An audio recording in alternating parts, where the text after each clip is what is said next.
La question santé.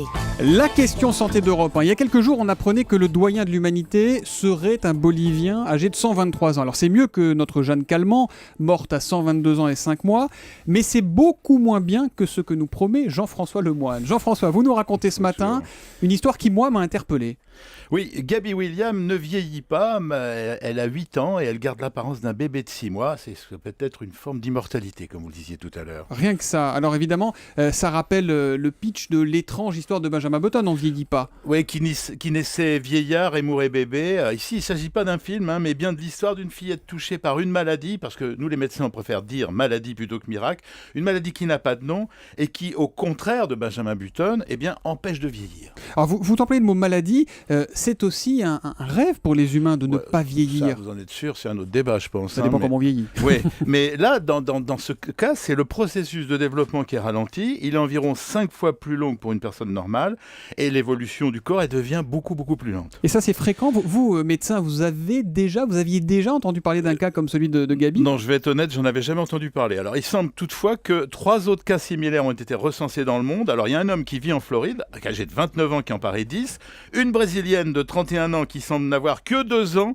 et une autre américaine qui est âgée aujourd'hui de 20 ans, mais qui garde physiquement et mentalement les traits d'un bébé malgré son âge. Alors d'ailleurs, cette américaine, son cas est étonnant puisqu'elle a survécu à des accidents vasculaires, une tumeur au cerveau ou encore des ulcères perforant de l'estomac.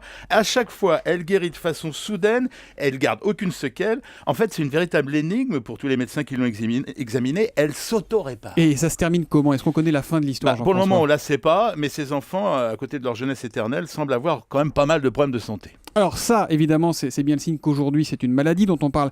Mais peut-on envisager que cette maladie se transforme en espoir ?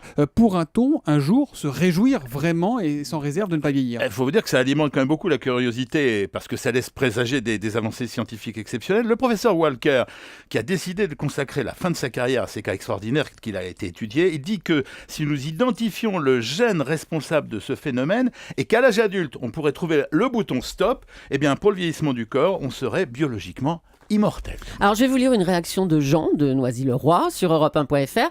On nous a toujours dit que 130 ans était l'âge maximum que pouvait atteindre un être humain.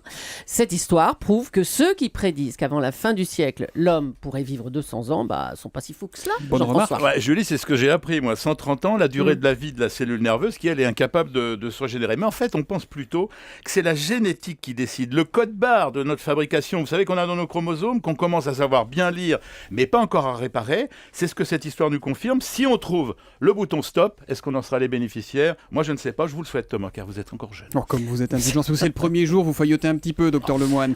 La Vous allez voir, question ça va santé changer. d'Europe 1, j'imagine, c'est tous les matins à 6h25 avec Jean-François Lemoine.